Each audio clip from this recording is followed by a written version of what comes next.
I did not write it in order, which is weird because usually for me, I write a novel from beginning to end, and I know how it's going to end, and I sort of just follow it along the way for about 2 years as I work on it. And this one, I didn't do that at all. I was working on a different kind of novel with a slightly different character who was going to be in San Francisco the whole book, and then I decided, I'll make a chapter where he remembers visiting Italy. So I was like, I don't know how it's going to work.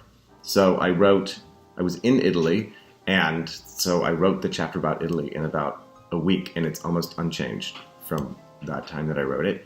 And then I went to Germany, and I thought, well, I could make him go to Germany. And so I wrote that chapter there, and I went to France. So I did Italy, Germany, France, then I wrote Mexico, and then I thought, I have to do New York City, and then Morocco, and then I became a little tricky. I started trying to because I was broke, I got these travel gigs, and so I would sort of pitch to airline in-flight magazines, like, you need a story about Kyoto, because I wanted to go to India and Japan in order to go around the world.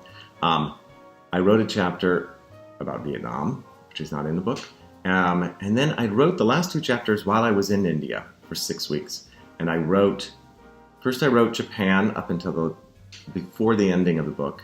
Then I went back and I wrote India, and then I finished the book.